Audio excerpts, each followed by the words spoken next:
There's literally nothing better than the feeling of watching a trailer that was released seconds ago and searching for Easter eggs like it's your bread and butter. Which, as movie lovers, it should be. That was the case when Spider-Man Across the Spider-Verse's trailer was released, and man did we find some cool Easter eggs. Stay tuned, because in this video we're going to discuss all the Easter eggs included in the movie's trailer. First up at number 9, family troubles. Thanks to the conversation between Miles and his mom, we find out that things aren't exactly a breeze for Spidey. In fact, he seems to be going through some problems with his family, a lot more than in the first movie. If you remember, in Spider-Man Into the Spider-Verse, he butted heads with his father over refusing the idea of attending a prep school. But in the second movie, at least according to the trailer, it seems he and his mom are going through a rough patch. She notices that Miles isn't the same boy he was before, and by before, we suppose she means before her son put on the Spider-Man suit, which means maybe the stress of the superhero job's taking a greater toll on him than he had originally expected. Could it be that his crime-fighting activities are getting so out of control that he's lying to his family?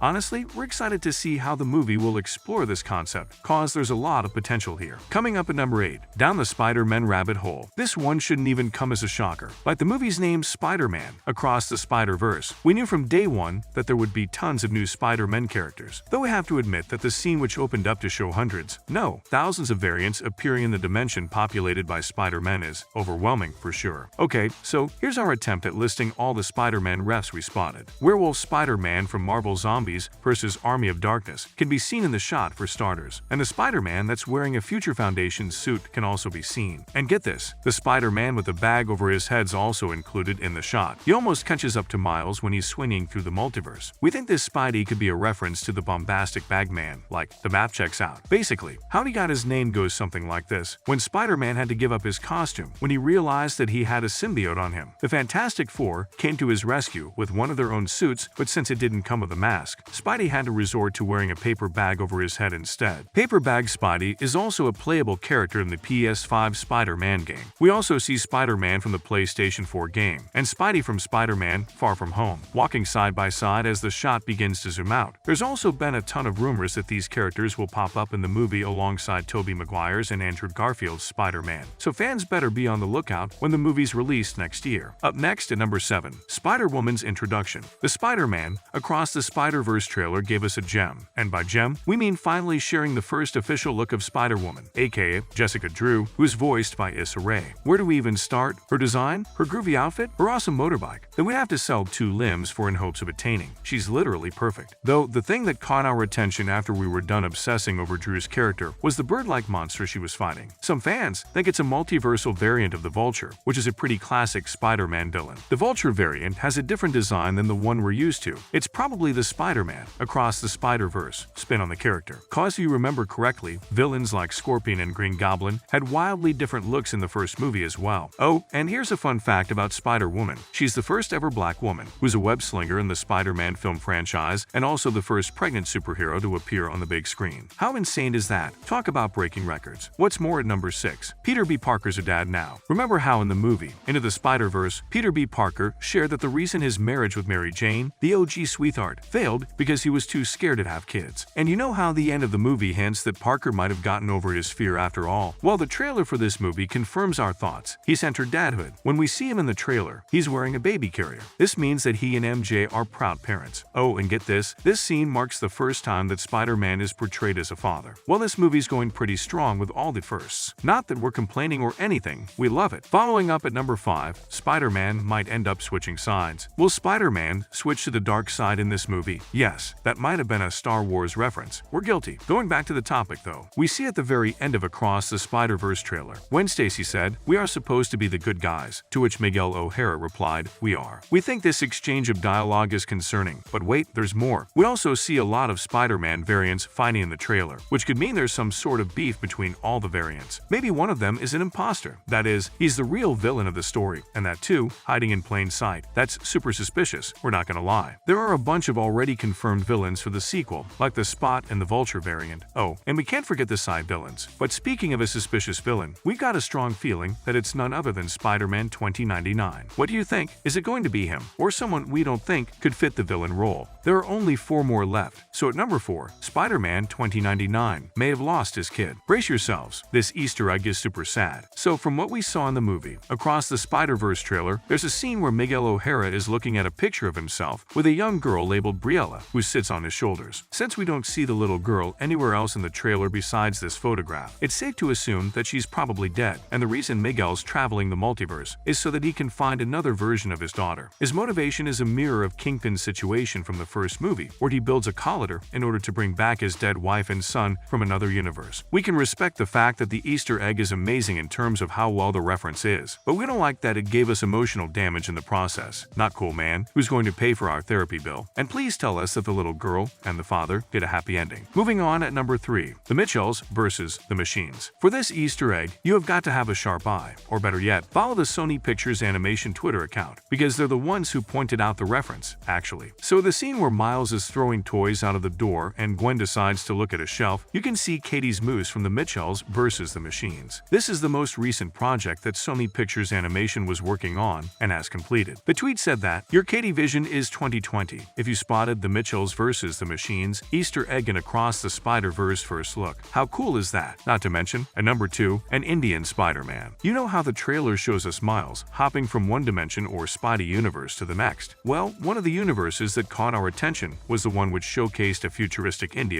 with Hindi text seen throughout the world. This suggests that the universe Morales has just entered into is that of Pavitra Prabhakar, aka Spider-Man India. This scene is also pretty nice because we see Miles do the spinning swing stance that Peter taught him way back in Hudson Valley. Oh, how time flies. Plus, it shows that Peter was indeed a good mentor to him. Last but not least, at number 1, Miles and Gwen. We kept the best one for last. Now, how could one ignore the obvious chemistry between Miles and Gwen? They're older, stronger, and got a hang of the superhero thing, and they have new designs. What? In the first movie, both the characters are designed to look younger compared to the older Spider-Man variants who surround them, cause, you know, they're just kids. Here though, Miles and Gwen have both been redesigned to be taller and more muscular, to show the time jump between the characters in Spider-Man into the Spider-Verse and Spider-Man Across the Spider-Verse. Miles and Gwen also have new haircuts and other slight tweaks made to their designs, which we love. In the first film, once the big climax scene was over, both Spider-Gwen and Morales went their separate ways, or universes. But in the sequel, the two friends have reunited and are closer than they've ever been. Honestly, this whole trailer just fueled the spirit of the thousands of Miles and Gwen shippers, us included, cause they're basically canon in the comic books. So it makes sense for them to become canon and finally be together in this much-awaited sequel. Oh, and since we're talking about the two web-slingers becoming a couple, we feel like one honorary mention should be the shot of the two of them gazing at the city's skyline together. Like, do we really need to explain why it's enough to make your heart melt? Take our money and make it happen, please. That's a wrap for this video. Was there any Easter egg from this list that surprised you? Let us know in the comments below. Make sure to give this video a thumbs up and subscribe to our channel for more videos like this. See you in the next one.